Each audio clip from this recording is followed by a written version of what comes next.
Merhaba sevgili müzikseverler. Kanalıma hepiniz hoş geldiniz.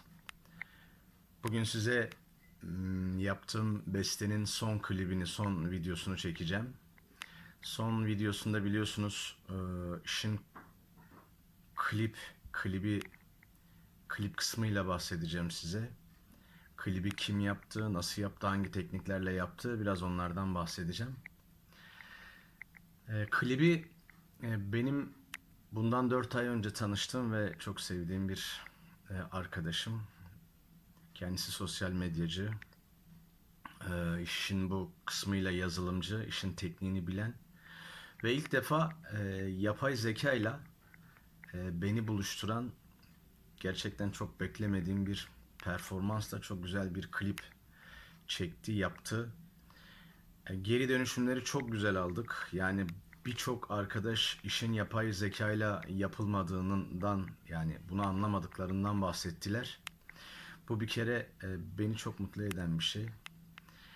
Biraz eskiye döndüğümüzde eskiden gerçekten klip yapmak ya bir albümü bir parçayı çıkarmak baştan sona çok ciddi maliyetler isteyen şeylerdi.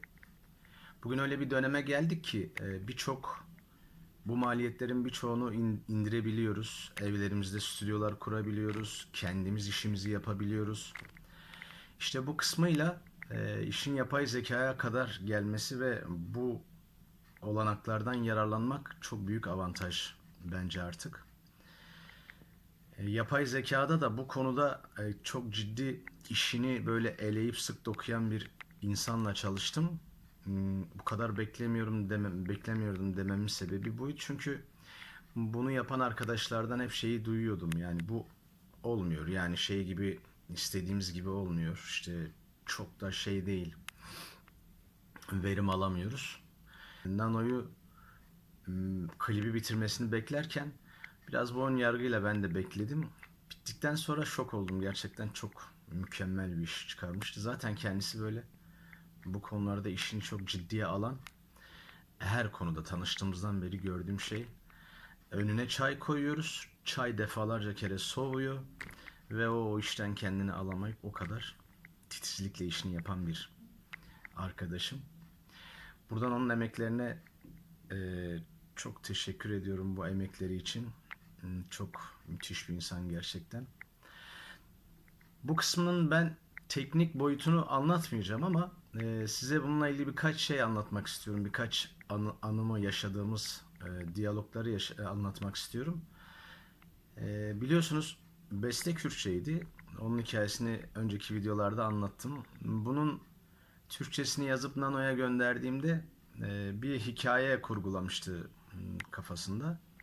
Çok da güzel kurgulamış. Yani dili de bilmediği için o biraz zordur. Hani biraz anlarsınız. Dili bilmek başka, bilmeden hikayelendirmek, yorumlamak başka. Ama gerçekten iş bittikten sonra, klip bittikten sonra izlediğimiz şey o kadar müthiş bir şey olmuştu. Emeğine, beynine sağlık diyorum. Ee, Nano bana bugün birkaç tane bu işlerle ilgili teknik kısmı ile ilgili hakikaten çok ciddi yabancı şeyler olan, teknik kelimeler olan o kadar çok şey ya bana ses kaydıyla böyle 10-15 dakikalık şeyler attı. Fakat yani benim bunu size anlatmam gerçekten biraz havada kalacak. Bu yüzden ben bunun altına girmedim Nano'cum. Onu sana bırakacağım. Sadece Nano'nun burada yaptığı o fedakarlığı, çünkü çok zaman isteyen bir şey gerçekten. Size bildirmek istedim, anlatmak istedim.